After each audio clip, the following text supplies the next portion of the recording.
Good afternoon, everyone. My name is Rui Jing, rhymes with Beijing, if that helps you remember. And I am founder and CEO of Avisi Technologies.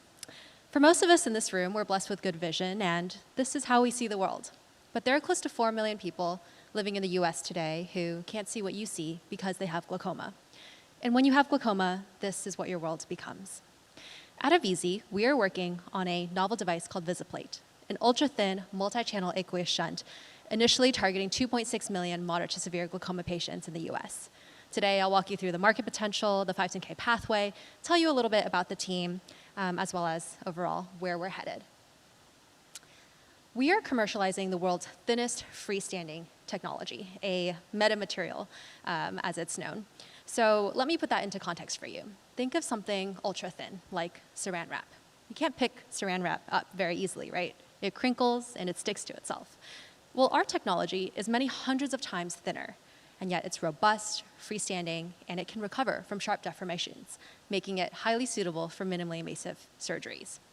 We have licensed this technology from the University of Pennsylvania, and we have developed robust IP around treatments for various eye disorders, including glaucoma. So what is glaucoma? Well, as our colleague here just spoke, it is the world's leading cause of irreversible blindness, affecting over 140 million patients worldwide. At a high level, our eyes are constantly producing and cycling a fluid called aqueous humor. But in eyes with glaucoma, the drainage system is blocked. This leads to intraocular pressure building up and permanently damaging the optic nerve.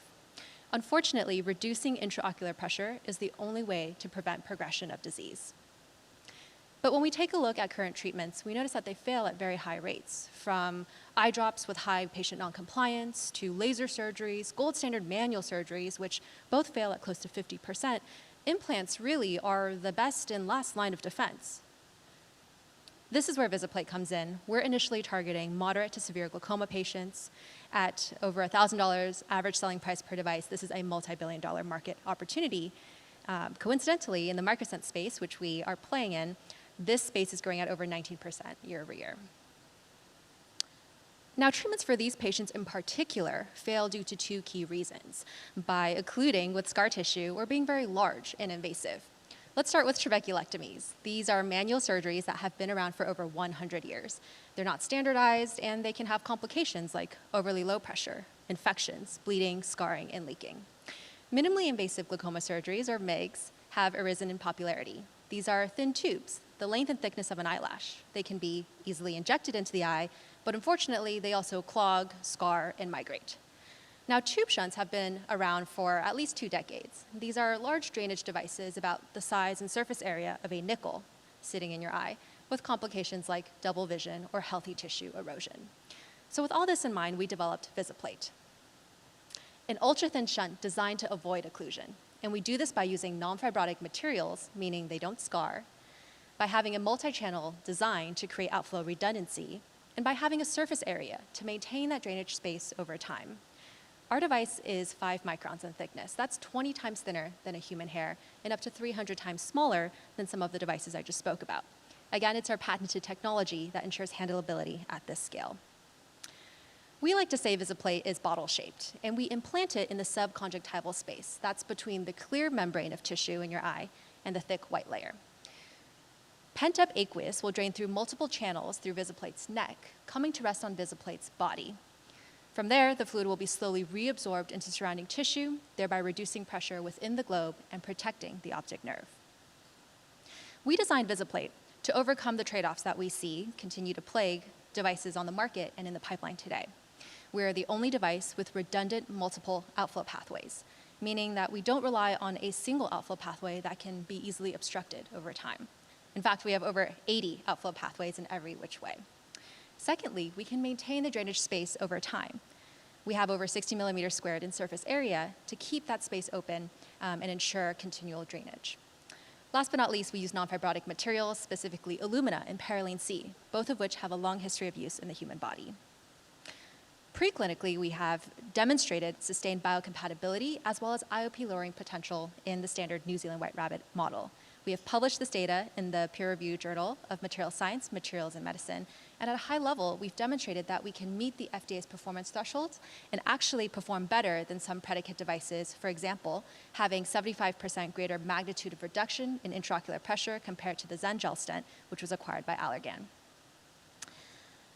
To date, we have been able to treat over 20 patients in an early first-in-human clinical study, and I can tell you that the early data is looking really good. It shows that VisiPlate is clearly differentiated across efficacy, safety, and ease of use. Our device has high efficacy in standalone glaucoma surgery, meaning that you can treat patients who may not have a need or who have already undergone cataract surgery. Secondly, we have a well-differentiated safety profile with no adverse events during the surgery itself, as well as a very easy to learn procedure, meaning that our device should be easily adopted by practicing physicians. This brings us to our timeline. We are targeting the 510K pathway with a $15 million Series A. Our prior financing includes over $7.5 million from investors and non-dilutive grants like the National Science Foundation SBIR program. And these funds will really go to support our U.S. clinical trials pathway and the 510K application process with a goal towards commercialization sometime in 2026. Now, some of the green stars on the prior slide corresponded with these precedent transactions. Glaucoma is a super interesting space with a long history of external innovation, and we definitely see ourselves as potentially partnering with some of the larger companies on the slide here. That being said, today we've heard a lot of panelists talk about the importance of standalone commercialization, and we believe we can do that as well. There is a pre-existing Category 1 CPT code 66183 that is very attractive. It will allow VisiPlate to be priced at par to some of the more premium competitors out there on the market while yielding positive net margins for facilities and physicians. A little bit about the team. I started the company in 2017 out of the University of Pennsylvania. We have an outstanding team, including Gary Pruden, who is our independent board member, former worldwide chairman of medical devices at Johnson & Johnson, Dr. Catherine Moore, who is the president of the Intuitive Surgical Foundation, Paul Norris, former CFO of Sonic Solutions. Barry Cheskin is a strategic advisor. He is the former founder and CEO of PowerVision, a company that was acquired by Alcon. Jeff Emery leads our R&D and operations. He has over 25 years of successful medical device development experience. Georgia Griggs comes to us with her background in nanofabrication and nanotechnology, and Kim Du leads our clinical operations, also from PowerVision. In the time that I have left, would love to give some recognition to our clinical advisors, without whom we would not be here. Dr. Edie Miller-Ellis is Director of Glaucoma at the University of Pennsylvania Shea Eye Institute. Dr. Rick Lewis is the past president of the American Glaucoma Society. Dr. Ike Ahmed is known as the father of minimally invasive glaucoma surgery. Dr. Vance Thompson is Director of Refractory Surgery and founder of Vance Thompson Vision. And Dr. John Myers is Chief of Glaucoma at Wills Eye Hospital, Thomas Jefferson University. Thanks so much for your time today. Again, today we talked about VisiPlate, and I look forward to connecting with you off the stage. Thank you.